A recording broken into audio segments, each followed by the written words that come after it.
Hi everyone, welcome to our CWSN Leela Bhanu channel. ఈరోజు నేనైతే మీ ముందుకు మంచి కర్రీతో అయితే వీడియో చేయడం జరుగుతుంది. ఏమిటా అని చూస్తున్నారా? మీకు ఆల్రెడీ అర్థమయ్యే ఉండుంటుంది. ఈ కర్రీ రైస్లోకి కానీ, పుల్కాలోకి కానీ, చపాతీలోకి కానీ, మన అట్టులో కూడా చాలా దోశ సూపర్ టేస్ట్గా ఉంటుంది. నేనైతే ముందుగా కేజీ పచ్చి రొయ్యలు తీసుకుని క్లీన్ చేపిస్తే కరెక్ట్గా మనకి హాఫ్ కేజీ పచ్చి రొయ్యలు అయితే వస్తాయి. ఇప్పుడు మీకు హాఫ్ కేజీ పచ్చి రొయ్యలను అయితే శుభ్రంగా నిమ్మకాయ, కొద్దిగా మజ్జిగ, పసుపు, ఉప్పుతో శుభ్రంగా క్లీన్ చేసుకున్న పచ్చి రొయ్యలు చూస్తున్నారు కదా. హాఫ్ కేజీ పచ్చి రొయ్యల్ని వాష్ చేసుకున్న తర్వాత మనము ఒక అర స్పూను పసుపు, ఒక అర స్పూను ఉప్పు కలుపుకుని మనమైతే వాటర్ లేకోకుండా స్టవ్ మీద పెట్టుకుని ఆ రొయ్యల్లో వచ్చే వాటర్తో ఒక 2 or 3 మినిట్స్ అయితే ఉడికించుకోవాలి. అలా ఉడికించుకుంటే దానిలో ఇంకేదన్నా బ్యాడ్ వాటర్ లాంటిది ఉన్నా కూడా మనకి పోతుంది. పచ్చి రొయ్యలు కూడా చాలా టేస్ట్గా అయితే ఉంటాయి. చూస్తున్నారు కదా, ఈ విధంగా ఉడికించుకోవాలి. ఉడికించుకున్న పచ్చి రొయ్యల్ని పక్కన పెట్టుకుని మసాలా అయితే ప్రిపేర్ చేసుకోవాలి. ధనియాలు, దాల్చిన చెక్క, లవంగం, అల్లం, వెల్లుల్లి, గసాలు, ఎండు కొబ్బరి, కావలసిన మసాలా దినుసులు వీటినైతే పేస్ట్ చేసుకోవాలి. ఇప్పుడు కర్రీలోకి పావు కేజీకి ఒక మీడియం సైజు ఆనియన్ని, అర కేజీలోకి 2 మీడియం సైజు ఉల్లిపాయలు, 4 పచ్చిమిర్చి చీలికల్ని, ఒక ములక్కాయ, ఒక టమాటా నేనైతే ఈ విధంగా కట్ చేసుకున్నాను. ఇప్పుడు మనం బౌల్ పెట్టేసుకుని పాను దానిలోకి కూరకు సరిపడినంత ఆయిల్ని అయితే వేసుకుని మనం బాయిల్ చేసుకున్న ఈ పచ్చి రొయ్యల్ని నూనెలో అయితే ఒక 2 మినిట్స్ అయితే ఫ్రై చేసుకోవాలి. చూస్తున్నారు కదా, ఈ విధంగా పచ్చి రొయ్యలు వేసుకుని మనమైతే ఆయిల్లో ఫ్రై చేసుకోవాలి. నూనెలో ఫ్రై అయితేనే పచ్చి రొయ్యలు అనేది చాలా టేస్ట్గా ఉంటుంది. మనం పసుపు, ఉప్పు కూడా పట్టి ఉడికించాం కాబట్టి ఆయిల్లో వేగితే రొయ్య ఇంకా టేస్ట్గా అనిపిస్తుంది. ఇప్పుడు వేయించుకున్నాక ఈ పచ్చి రొయ్యల్ని ఒక బౌల్లోకి అయితే తీసుకుని పక్కనైతే పెట్టుకోవాలి. చూసారు కదా, బౌల్లోకి అయితే తీసాను. ఇప్పుడు మనం కట్ చేసుకున్న 2 ఆనియన్స్, 4 పచ్చిమిర్చి చీలికలను అయితే వేసుకుని ఒక అర స్పూను పసుపు, కూరకు సరిపడినంత సాల్ట్ని అయితే యాడ్ చేసుకోండి. ఉన్నట్లయితే కళ్ళుప్పు వాడుకుంటే ఇంకా మంచిది, రాళ్ళ ఉప్పు. ఇప్పుడు మనం పసుపు, ఉప్పు, ఆనియన్స్, పచ్చిమిర్చి ఆయిల్లో చక్కగా ఫ్రై అవ్వాలి.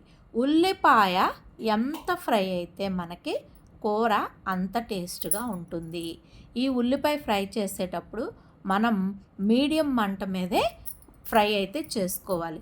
ఇప్పుడు మనం మసాలా కూడా వేసుకుని వేయించుకోవాలి. మసాలా వేయించుకున్నాక మనం కట్ చేసుకున్న ఒక టమాటాను కూడా వేసుకుని ఒక 2 మినిట్స్ మసాలాలో వేయించుకుని ఇప్పుడు మనం కూరకు సరిపడినంత కారాన్ని అయితే తీసుకోవాలి. మసాలాలో మనం దాల్చిన చెక్క, లవంగం వేసాము, పచ్చిమిర్చి వేసాం కాబట్టి కారం కొంచెం తక్కువగానే పడుతుంది. కొద్దిగా కారం స్పైసీగా తినేవాళ్ళైతే ఇంకొంచెం యాడ్ చేసుకోవచ్చు. మేమైతే మీడియంగా తింటాం కాబట్టి 4 స్పూన్లు కారం అయితే వేసాను. కారం వేసి ఒక 2 మినిట్స్ ఆగిన తర్వాత మనము నూనెలో వేయించుకున్న ఈ పచ్చి రొయ్యల్ని వేసుకుని మసాలా, ఉప్పు, కారం అంతా పట్టేటట్లుగా అయితే కలయి పెట్టుకోవాలి. ఇలా పచ్చి రొయ్యల్ని ఈ మసాలాలో వేయించుకుంటే ఆ ఫ్లేవర్ అంతా కూడా రొయ్యకు పట్టి మనకి రొయ్య ముక్క చాలా టేస్ట్గా అనిపిస్తుంది. చూస్తున్నారు కదా, ఈ విధంగా ఫ్రై చేసుకోవాలి. మనము ములక్కాయలు కట్ చేసుకుని ములక్కాయ ముక్కలు ఉంచుకున్నాం కదా, ఆ ములక్కాయ ముక్కల్ని ఈ సమయంలో అయితే యాడ్ చేసుకోవాలి.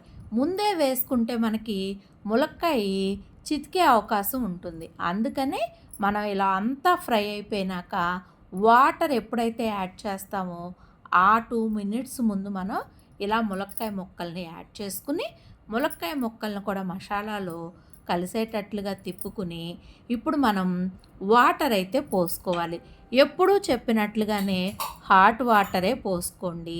ఇంకోటి ఏంటంటే ఈ కర్రీలోకి మనకు వాటర్ అయితే ఎక్కువ పట్టదు, తక్కువ వాటర్ పడుతుంది పచ్చి రొయ్యల కూరలోకి. నేనైతే ఒక టీ గ్లాస్ నుంచి పావు గ్లాస్ లోపు అయితే పోయడం జరిగింది. మన గ్రేవీకి సరిపడా వాటర్ పోసుకుంటే సరిపోతుంది. ఈ విధంగా ముక్క మునిగేటట్లుగా వాటర్ని అయితే పోసుకుని మనము మీడియం మంట మీద అయితే ఈ కర్రీని అయితే ఉడికించుకోవాలి. మనకి ఈ సమయంలోనే కూరకి ఉప్పు కానీ కారం కానీ తగ్గినట్లయితే ఒక్కసారి టేస్ట్ చేసి మనం ఇంకా యాడ్ చేసుకోవాలి అనుకుంటే కనుక యాడ్ చేసుకోవచ్చు. మూత పెట్టుకుని కూర అయితే ఆయిల్ బయటకు వచ్చేటట్లుగా ఈ విధంగా అయితే ఉడికించుకోవాలి. ఇది మన పచ్చి రొయ్యలు ములక్కాయ ఇగురు కాబట్టి పులుసులాగా కాకుండా చక్కగా ఇగురులాగా అయితే కర్రీ అయితే ప్రిపేర్ చేసుకోవాలి.